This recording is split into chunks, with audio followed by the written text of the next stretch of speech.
I was standing at my wife's grave when I found out. The ground was still dark from the morning rain. The grass stuck to my shoes as I stepped closer to the headstone. It read, Danielle Brown. Loving wife. Devoted mother. Gone too soon. My hands were shaking. Not because of the cold. But because my 3 children were standing behind me, holding each other, whispering my name. Daddy? Malik asked. He was 8. So were his sisters, Maya and Zoe. Triplets. The best thing that ever happened to me. I bent down and touched the stone. I'm right here, I said. My voice sounded far away, even to me. That's when I heard footsteps. Slow. Careful. Someone clearing their throat behind me. Marcus? I turned around. It was Aunt Loretta. Danielle's aunt. She wore a black coat and held a folded envelope in her hands. Her eyes were red, but not from crying today. I didn't know you'd come this early, she said. I come every Sunday, I replied. I stood up straight. I talk to her when it's quiet. Loretta nodded, but she didn't smile. She looked past me, at the kids. They've grown, she said softly. They look happy. They miss their mom, I said. So do I. She swallowed hard. Then she held out the envelope. I need to give you this, she said. Danielle asked me to. I stared at it. What is it? She said, if anything ever happened to her, you had to read it here. My heart dropped into my stomach. At the grave? I asked. Yes, Loretta said. Her hands shook now. I tried to talk her out of it. The kids were watching us. I knelt down again and pulled them close. Why don't you guys go sit on that bench? I said. Daddy needs to talk for a minute. Maya frowned. Are you okay? I forced a smile. I will be. They walked away slowly. I waited until they sat down. Then I took the envelope. My name was written on the front in Danielle's handwriting. The same way she used to write grocery lists and birthday cards. I opened it. The paper inside was folded 3 times. My hands felt numb as I unfolded it. Marcus, it started. If you're reading this, I'm already gone. My chest tightened. I loved you, the letter said. I still do. Please believe that. I took a breath. The wind rustled the trees. There's something I never told you, the letter continued. I was afraid. I waited too long. And now this is the only way. My eyes moved faster. The triplets are not biologically yours. The world stopped. I stared at the words. Then I read them again. Then again. Not biologically yours. My ears rang. I could hear my heartbeat pounding in my head. I dropped the letter. No, I whispered. No. No. No. Loretta reached for me, but I stepped back. That's not true, I said. She wouldn't, Danielle wouldn't. She asked me to keep quiet, Loretta said. Her voice broke. She said she wanted to tell you herself. Then she got sick. I fell to my knees. The grass felt wet through my pants. My hands pressed into the dirt. I looked at the kids. Malik was laughing at something Zoe said. Maya was braiding Zoe's hair, just like Danielle used to do. My kids. My chest hurt so bad I thought I might pass out.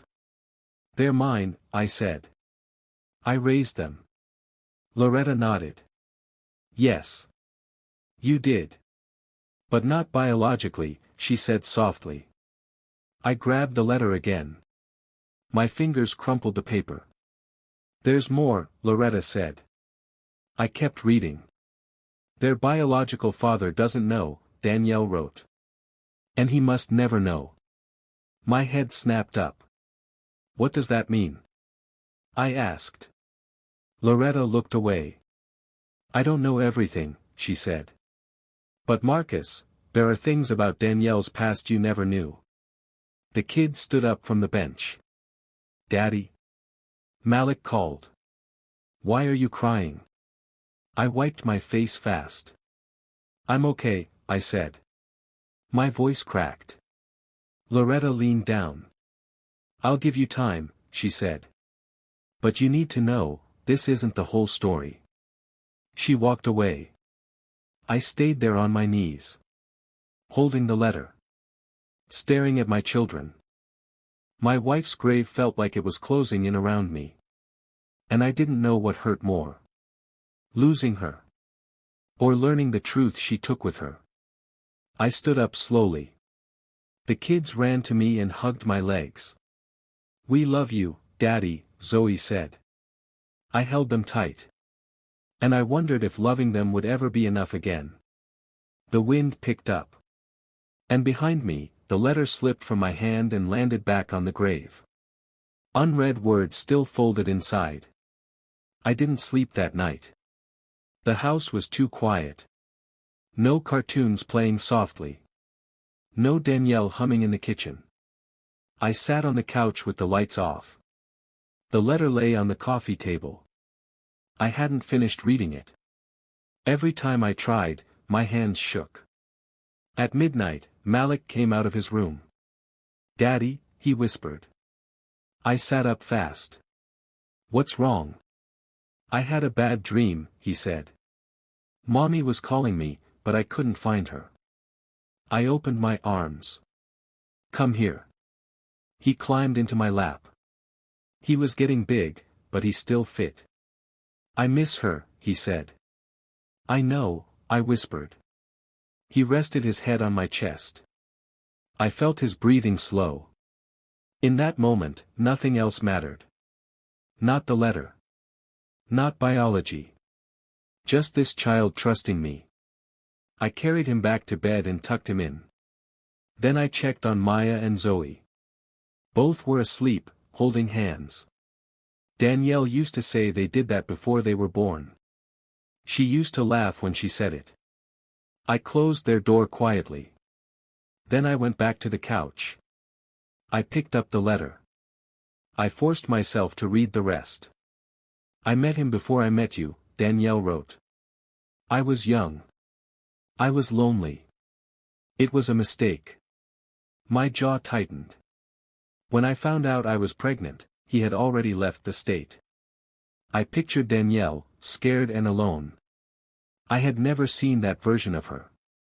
Then I met you, the letter said. You were kind. You stayed. You chose me. Tears fell onto the paper. I wanted to tell you the truth, she wrote. Every day. But then you held those babies like they were your whole world. My chest hurt again. And I was afraid, she admitted. Afraid of losing you. Afraid of breaking our family. I folded the letter and pressed it to my forehead. Daddy, a small voice said. Maya stood in the hallway. Why are you sad all the time now, she asked. I opened my arms. She came and sat beside me. Grown-ups get sad too, I said. She nodded like she understood. Mommy said you cry quiet, she said. So we wouldn't worry. That broke me. I pulled her close. I'm not going anywhere, I told her. Never. The next day, I went to work. I teach history at a middle school in Cleveland. The kids asked why I looked tired. I didn't sleep, I said. That was true. At lunch, my phone buzzed. A message from Loretta. We need to talk. There's something else. My stomach dropped. After work, I met her at a small diner near the freeway. She stirred her coffee without drinking it. The man, she said. The biological father. Yes. I said. He's back in town. My hands clenched. He doesn't know about the kids, she said. But he knows Danielle died. I stood up. Why are you telling me this? Because he's asking questions, she said. And Marcus, he looks just like Malik. The room felt too small. I sat back down. What do you want me to do? I asked. I don't know, Loretta said. But secrets don't stay buried forever. That night, I watched my kids eat dinner. Zoe spilled her milk. Maya helped clean it. Malik told a long story that made no sense. Life kept moving. But the truth was walking closer. And I didn't know how to stop it. A knock came at the door. I froze. Daddy? Malik said. Someone's here. I stood slowly and walked to the door. When I opened it, a tall man stood there. He had Malik's eyes. My name is Aaron, he said. I think we need to talk about Danielle. I didn't let Aaron inside. We stood on the porch. The night air was thick and heavy. What do you want? I asked. He looked nervous. I didn't know she was sick, he said.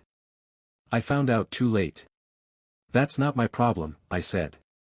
He nodded. I know. But there's something else. I crossed my arms.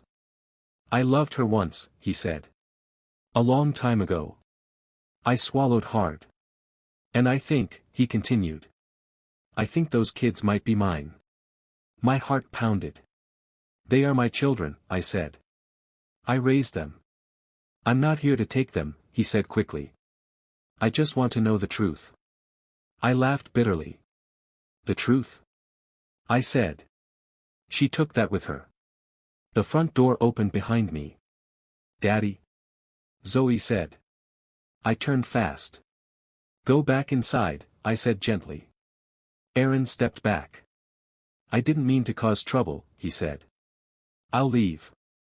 I watched him walk away. Then I closed the door and locked it. I slid down against it and sat on the floor. The kids gathered around me. Are you sick? Maya asked. I shook my head. Just tired, I said. That night, I lay awake again. I thought about biology. About blood. Then I thought about bedtime stories. About scraped knees. About holding tiny hands at the hospital. In the morning, I made a choice. I called Aaron. We'll get a test, I said. But whatever it says. I'm their father. Weeks later, the results came. They weren't mine biologically. I sat in my car and cried. Then I went home. The kids ran to me. Daddy, they yelled. I smiled. I'm home, I said. And for the first time since the grave, I felt steady.